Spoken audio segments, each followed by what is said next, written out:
Oke teman-teman, kembali lagi ini adalah video ketiganya. Jangan lupa dipahami supaya teman-teman bisa memahami lahirnya PiFiture sampai saat ini ya. Kita akan bahas mengenai prinsip pertukaran antara PiFiture dan Pi atau Pi Network mungkin ya maksudnya. Ya, dengan rilisnya Pi Network testnet, jadi Pi Network itu waktu itu belum mainnet ya, masih testnet. Jadwal peluncuran mainnet menjadi lebih jelas. Kemudian realisasi fungsi pertukaran antara PiFiture dan Pi Network yang banyak mendapat perhatian juga telah memasuki tahap perkembangan yang substansial, mempercepat sirkulasi PiFiture dan mewujudkan pertukaran antara PiFiture dan Pi akan menguntungkan pengguna di dua komunitas tanpa membahayakan. Nah, jadi sebenarnya ini yang saya sampaikan teman-teman. Ketika teman-teman menambang Pi Network, tidak ada salahnya menambang PiFiture juga gitu ya, karena menguntungkan kedua komunitas ini gitu. Kita punya aset dua, PiFiture dan Pi Network ya. Itu tidak ada salahnya, malah menguntungkan. Ini yang sering saya share dan sekarang saya buka supaya teman-teman bisa memahami ya.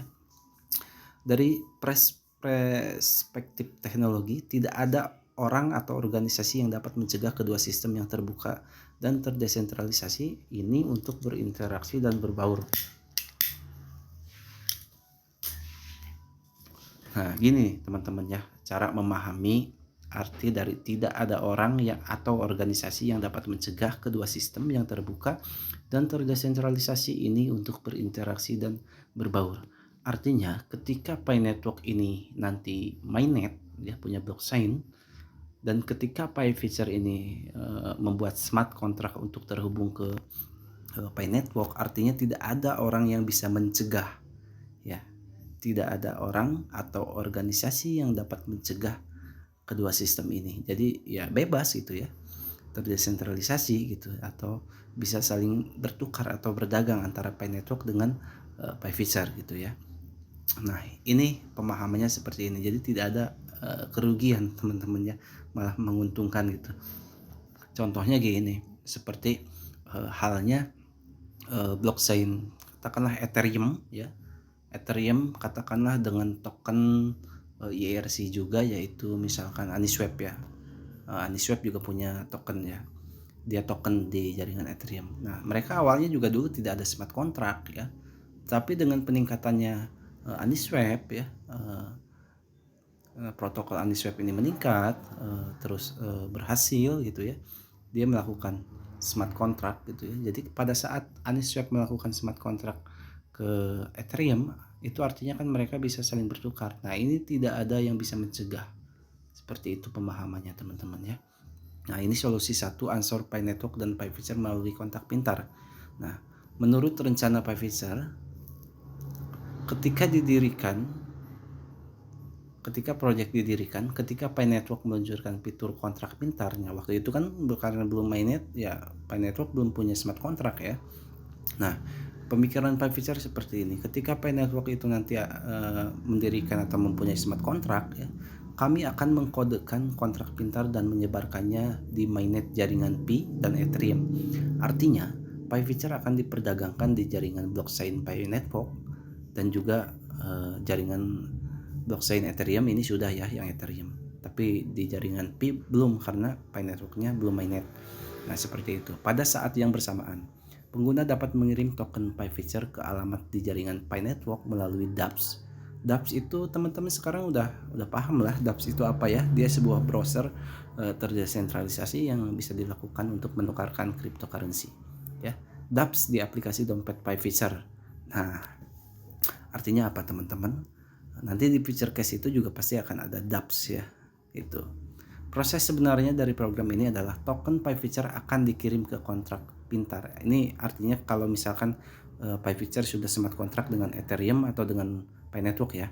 Proses sebenarnya dari program ini adalah token PiFiture akan dikirim ke kontrak pintar di Ethereum untuk dipertaruhkan. Maka kontrak pintar di jaringan Pi akan mengirimkan koin Pi dari kontrak tersebut ke alamat pengguna yang ditentukan, atau sebaliknya.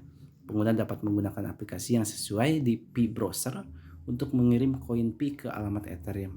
Proses sebenarnya adalah koin Pi memasuki kontrak pintar di jaringan Pi untuk mempertaruhkan, kemudian kontrak pintar di Ethereum mengirimkan token PiFiture ke alamat 0x yang ditentukan.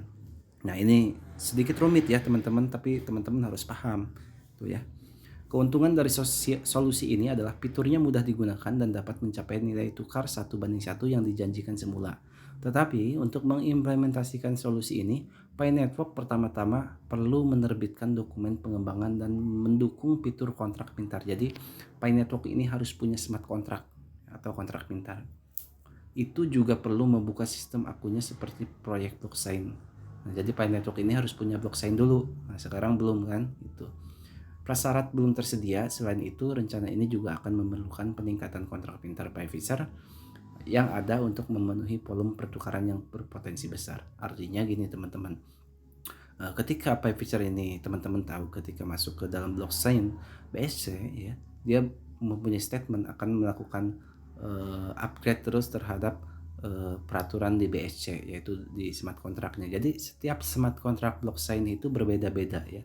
Dia harus mengikuti perkembangan sistem blockchainnya seperti itu. Solusi 2, ya mungkin teman-teman bisa lah ya, ini agak rumit sebenarnya. Teman-teman bisa baca sendiri dan bisa pahami sendiri ya.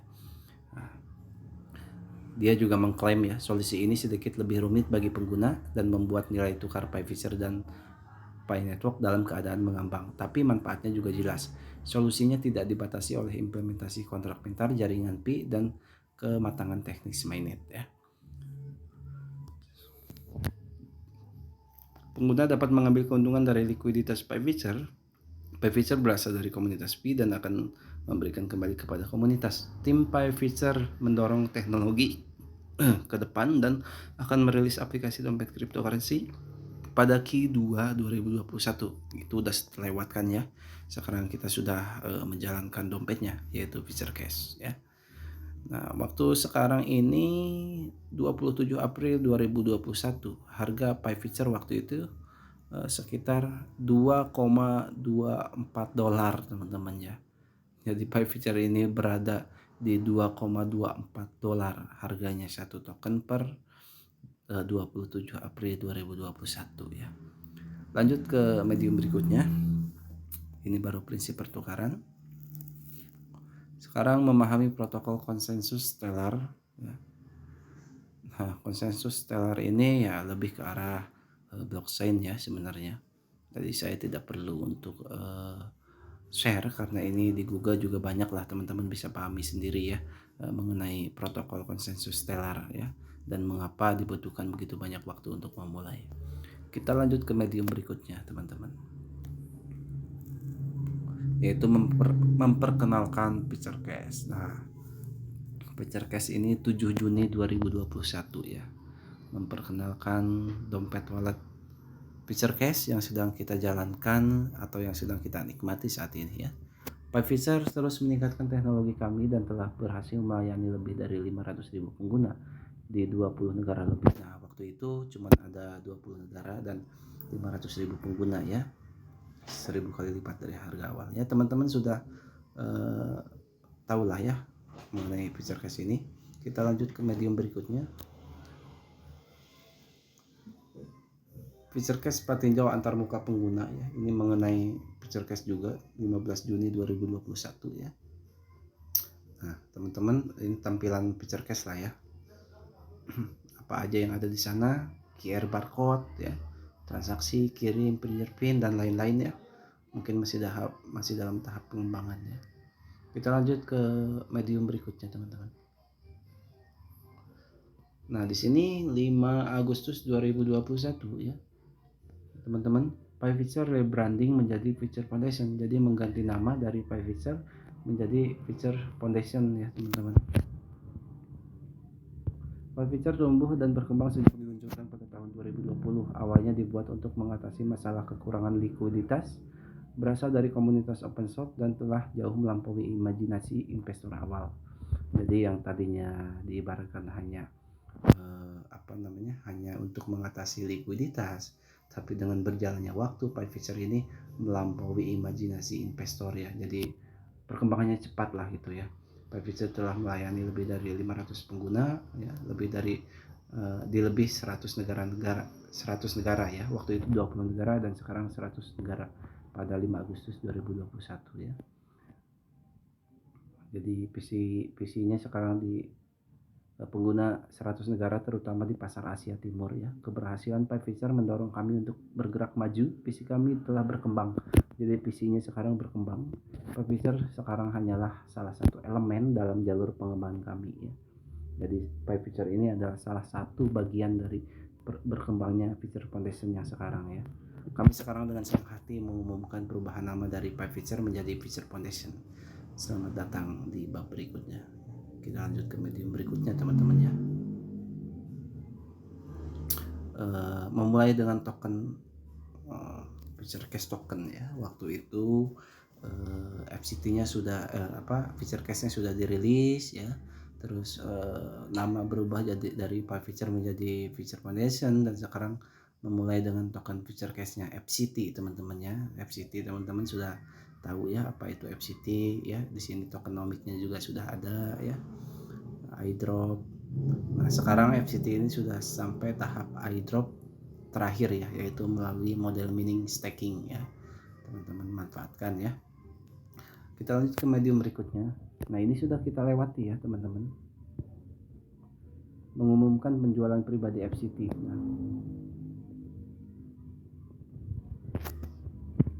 Nah, ini kita kelewat jauh teman-teman. Belum sampai sini ya.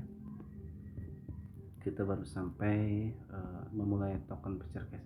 Nah, di sini terbaru 19 Agustus 2021 FeatureCash mengeluarkan 100 juta FCT ya.